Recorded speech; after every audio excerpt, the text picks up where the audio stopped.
அனைவருக்கும் வணக்கம். என்னுடைய பெயர் லிஜி. எனக்கு தற்போது 29 வயதாகிறது.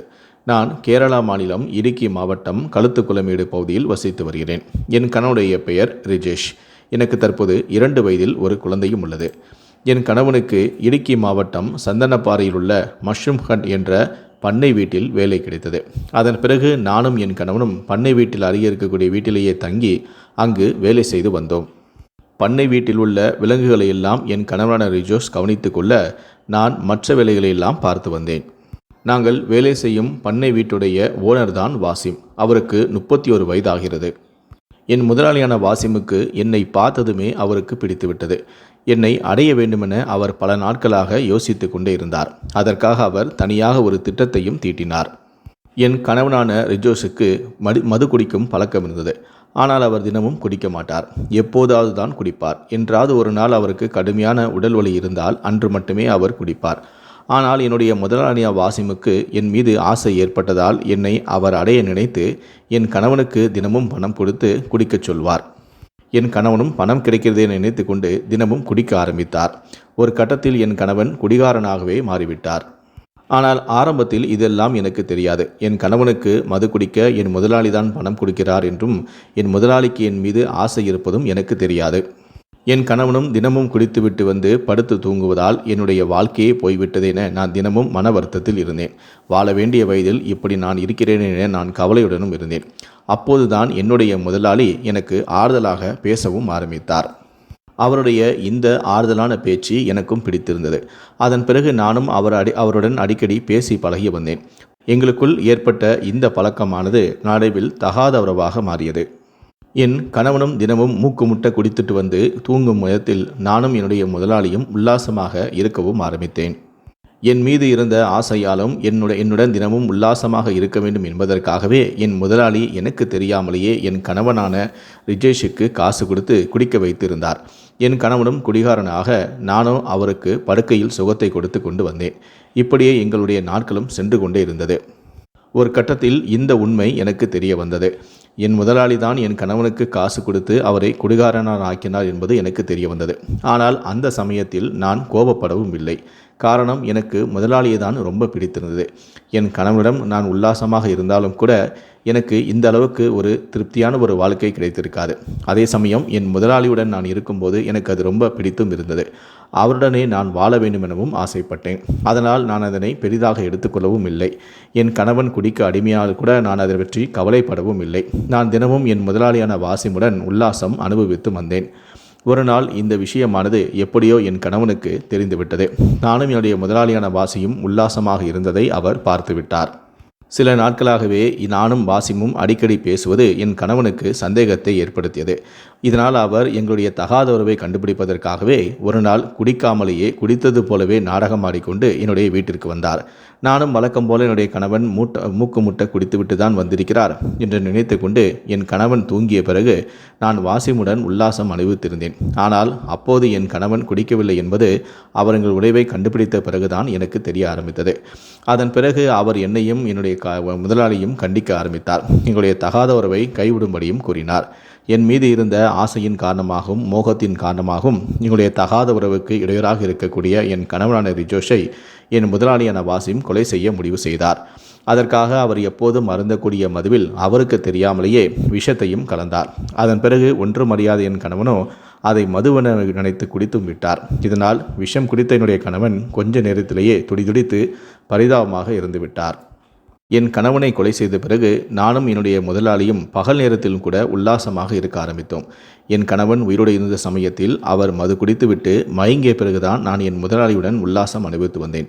ஆனால் என்னுடைய கணவனை கொலை செய்த பிறகு எனக்கு எந்த விதமான இடையூறும் இல்லை. இதனால் நானும் என்னுடைய முதலாளியும் எப்போதெல்லாம் எங்களுக்கு ஆசை வருகிறதோ அப்போதெல்லாம் நினைத்தபடி நினைத்த நேரத்தில் நாங்கள் உல்லாசமாக இருக்கவும் ஆரம்பித்தோம்.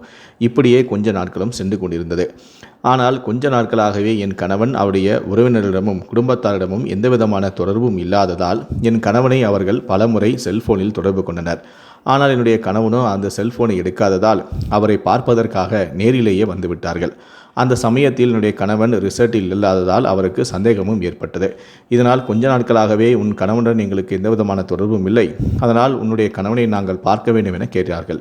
நானும் என்னுடைய கணவன் வெளியூருக்கு சென்றிருக்கிறார் என கூறினேன். அவர்கள் நம்ப வேண்டும் என்பதற்காக, பாருங்கள், திருச்சூரில் இருந்தும் கோழிக்கோடில் இருந்தும் என் கணவன் எனக்கு ஃபோன் பண்ணி பேசினார் எனவும், யாரும் நீங்கள் பயப்பட வேண்டாம் எனவும், என் கணவனுக்கு ஒன்றும் ஆகாது எனவும் நான் கூறினேன். உங்களுக்கு என் மீது சந்தேகம் இருந்தால் வேணும்னா இந்த செல்ஃபோனை நீங்கள் செக் பண்ணி பாருங்கள் என என் கணவனின் குடும்பத்தாரிடமும் நான் கொடுத்தேன். ஆனால் அவர்களுக்கு என் மீது சந்தேகம்தான் இருந்தது. இதனால் அவர்கள் அதனை நம்பவில்லை. உடனடியாக அவர்கள் போலீஸாருக்கு சென்று விட்டார்கள். இதனால் பயந்து போன நான் என்னுடைய முதலாளியான வாசிமிடம் இது குறித்து தெரிவித்தேன்.